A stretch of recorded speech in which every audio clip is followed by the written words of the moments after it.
जय श्री कृष्ण। श्रीमद्भागवत महापुराण प्रथम खंड चतुर्थ स्कंद 21वां अध्याय। महाराज पृथु का अपनी प्रजा को उपदेश। मैत्रेय जी कहते हैं, विदुर जी, उस समय महाराज पृथु का नगर सर्वत्र मोतियों की लड़ियों, फूलों की मालाओं, रंग बिरंगे वस्त्रों, सोने के दरवाजों और अत्यंत सुगंधित धूपों से सुशोभित था। उसकी गलियां, चौक और सड़कें चंदन और अरगजे के जल से सींच दी गई थीं तथा उसे पुष्प, अक्षत, फल, यमाकुर, खील और दीपक आदि मांगलिक द्रव्यों से सजाया गया था।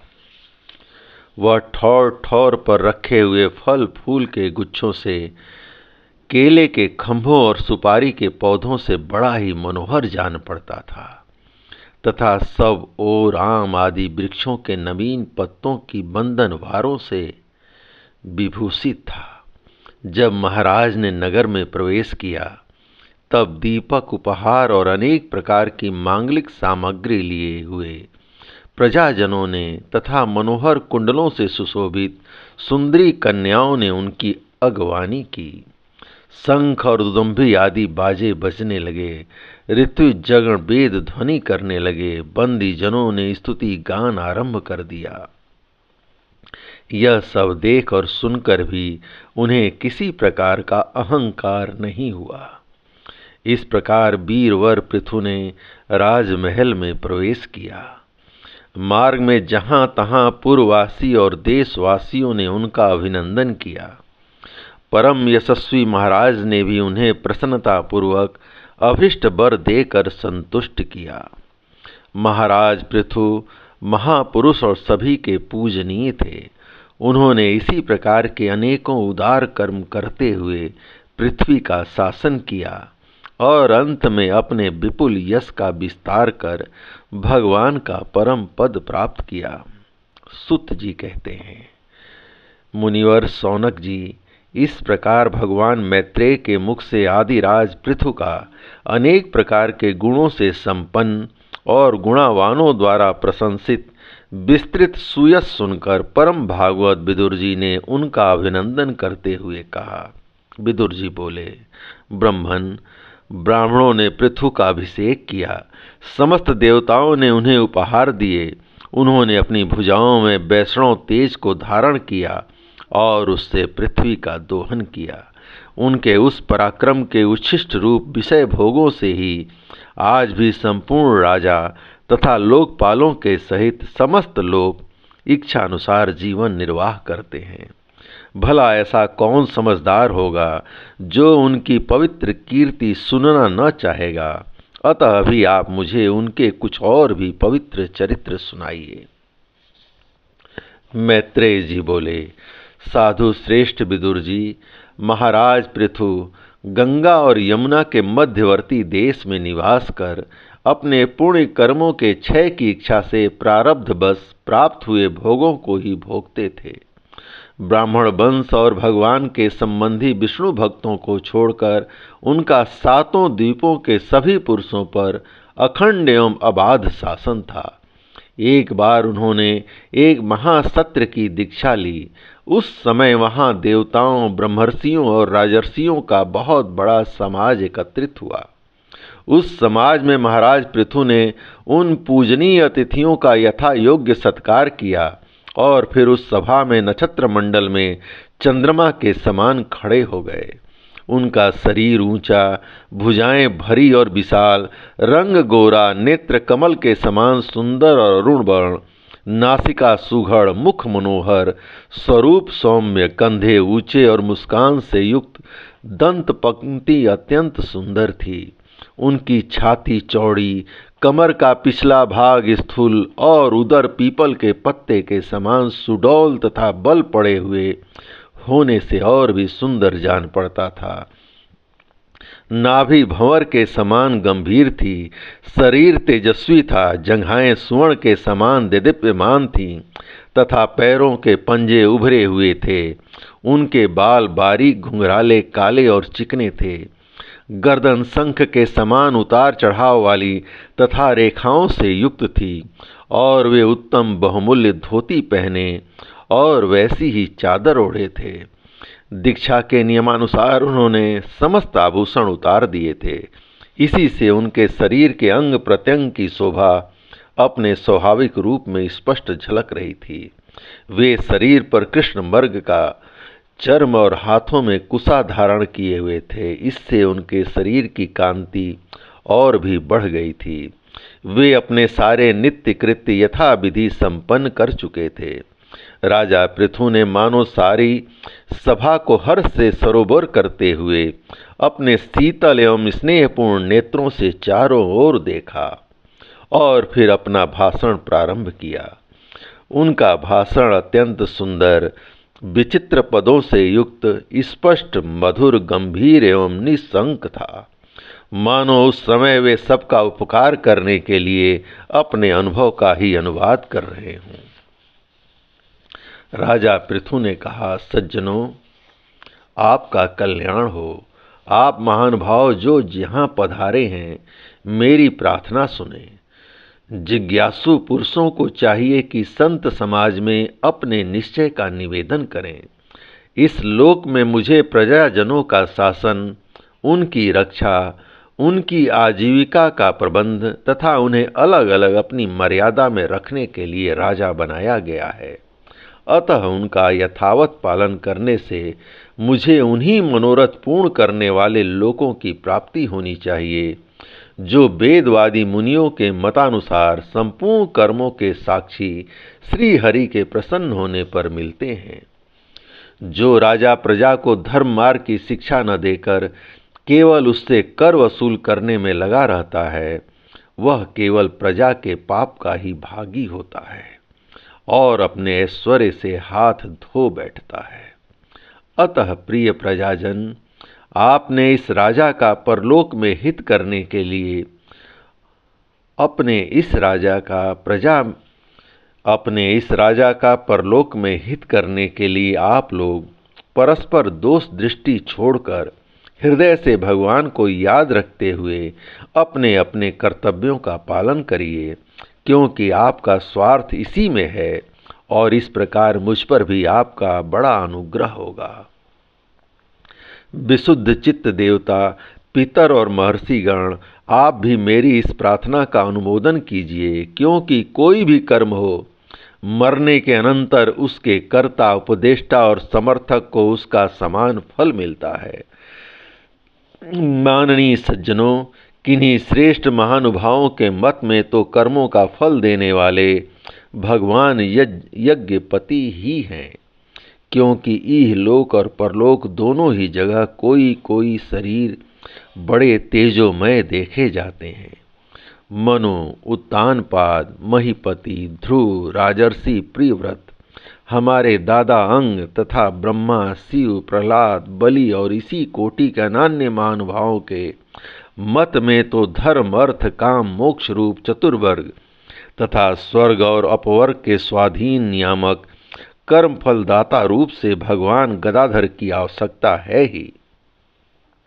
इस विषय में तो केवल मृत्यु के दौहित्र, बेन आदि कुछ सोचनीय और धर्म विमूढ़ लोगों का ही मतभेद है, अतः उसका कोई विशेष महत्व नहीं हो सकता। जिनके चरण कमलों की सेवा के लिए निरंतर बढ़ने वाली अभिलाषा उन्हीं के चरण नख से निकली हुई गंगा जी के समान संसार ताप से संतप्त जीवों के समस्त जन्मों के संचित मनोमल को तत्काल नष्ट कर देती है।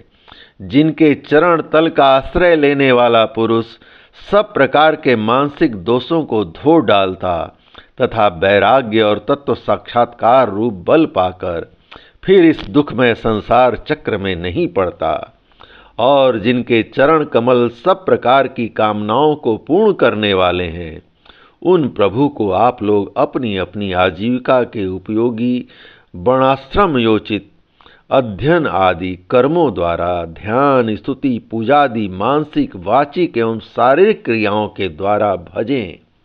हृदय में किसी प्रकार का कपट न रखें तथा यह निश्चय रखें कि हमें अपने अपने अधिकार अनुसार इसका फल अवश्य प्राप्त होगा। भगवान स्वरूपतः विशुद्ध विज्ञान घन और समस्त विशेषणों से रहित हैं, किंतु इस कर्म मार्ग में जौ चावल आदि विविध द्रव्य, शुक्लादि गुण, अवधात आदि क्रिया एवं मंत्रों के द्वारा और अर्थ, आशय, लिंग तथा ज्योतिष्ठोम आदि नामों से संपन्न होने वाले अनेक विशेषण युक्त यज्ञ के रूप में प्रकाशित होते हैं। जिस प्रकार एक ही अग्नि भिन्न भिन्न काष्ठों में उन्हीं के आकारादि के अनुरूप भासती है, उसी प्रकार वे सर्वव्यापक प्रभु परमानंद स्वरूप होते हुए भी प्रकृति, काल, वासना और अदृष्ट से उत्पन्न हुए शरीर में विषयाकार बनी हुई बुद्धि में स्थित होकर उन यज्ञ यज्ञादि क्रियाओं के फल रूप से अनेक प्रकार के जान पड़ते हैं।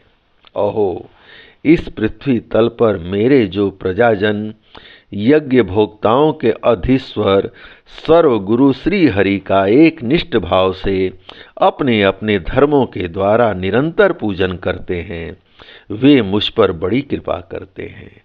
सहनशीलता, तपस्या और ज्ञान, इन विशिष्ट विभूतियों के कारण वैष्णव और ब्राह्मणों के वंश स्वभावतः ही उज्ज्वल होते हैं। उन पर राजकुल का तेज, धन, ऐश्वर्य आदि समृद्धियों के कारण अपना प्रभाव नहीं डालते। ब्रह्मादि समस्त महापुरुषों में अग्रगण्य ब्राह्मण भक्त महापुराण पुरुष श्री हरि ने भी निरंतर इन्हीं के चरणों की वंदना करके अविचल लक्ष्मी और संसार को पवित्र करने वाली कीर्ति प्राप्त की है। आप लोग भगवान के लोक संग्रह रूप धर्म का पालन करने वाले हैं तथा अंतर्यामी स्वयं प्रकाश ब्राह्मण प्रिय श्री हरि विप्र वंश की सेवा करने से परम संतुष्ट होते हैं। अतः आप सभी को सब प्रकार से विनयपूर्वक ब्राह्मण कुल की सेवा करनी चाहिए। इनकी नित्य सेवा करने से शीघ्र ही चित्त शुद्ध हो जाने के कारण मनुष्य स्वयं ही ज्ञान और अभ्यास आदि के बिना परम शांति रूप मोक्ष प्राप्त कर लेता है। अतः लोक में इन ब्राह्मणों से बढ़कर दूसरा कौन है जो भविष्य भोजी देवताओं का मुख हो सके। उपनिषदों के ज्ञान परक वचन एकमात्र जिनमें ही गतार्थ होते हैं, वे भगवान अनंत इंद्रादि यज्ञी देवताओं के नाम से तत्वज्ञानियों द्वारा ब्राह्मणों के मुख में श्रद्धा पूर्वक हवन किए हुए पदार्थों को जैसे चाव से ग्रहण करते हैं, वैसे चेतना शून्य अग्नि में होमे हुए द्रव्य को नहीं ग्रहण करते।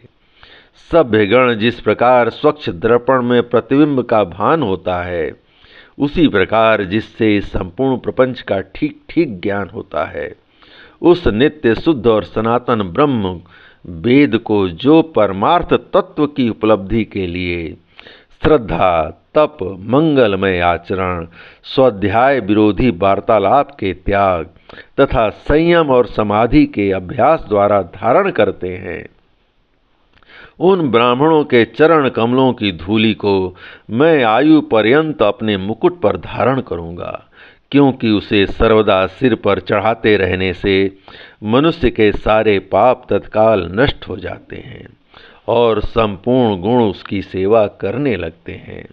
उस गुणवान, शील संपन्न, कृतज्ञ और गुरुजनों की सेवा करने वाले पुरुष के पास सारी संपदाएं अपने आप आ जाती हैं।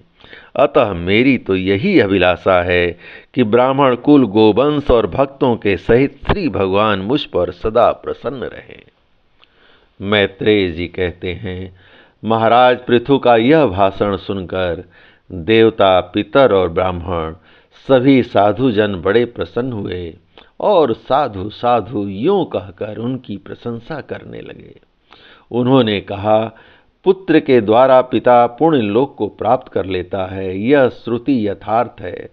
पापी बेन ब्राह्मणों के शाप से मारा गया था, फिर भी इनके पुण्य बल से उसका नरक से निस्तार हो गया।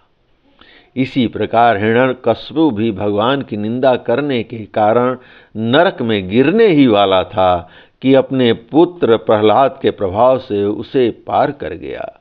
वीरवर पृथु जी, आप तो पृथ्वी के पिता ही हैं और सब लोकों के एकमात्र स्वामी श्री हरि में भी आपकी ऐसी अविचल भक्ति है, इसलिए आप अनंत वर्षों तक जीवित रहें। आपका सुयश बड़ा पवित्र है। आप उदार कीर्ति ब्राह्मण देव श्री हरि की कथाओं का प्रचार करते हैं। हमारा बड़ा सौभाग्य है। आज आपको अपने स्वामी के रूप में पाकर हम अपने को भगवान के ही राज्य में समझते हैं।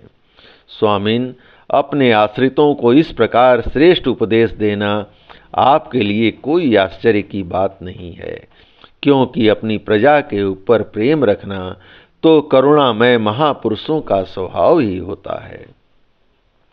हम लोग प्रारब्ध बस विवेकहीन होकर संसारण्य में भटक रहे थे, सो प्रभु आज आपने हमें इस अज्ञान अंधकार के पार पहुंचा दिया। आप शुद्ध सत्वमय परम पुरुष हैं, जो ब्राह्मण जाति में प्रविष्ट होकर क्षत्रियों की और क्षत्रिय जाति में प्रविष्ट होकर ब्राह्मणों की तथा दोनों जातियों में प्रतिष्ठित होकर सारे जगत की रक्षा करते हैं।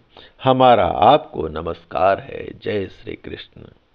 भगवान श्री कृष्ण की महान कृपा से श्रीमद् भागवत महापुराण प्रथम खंड चतुर्थ स्कंद का 21वां अध्याय संपूर्ण हुआ। जय श्री कृष्ण।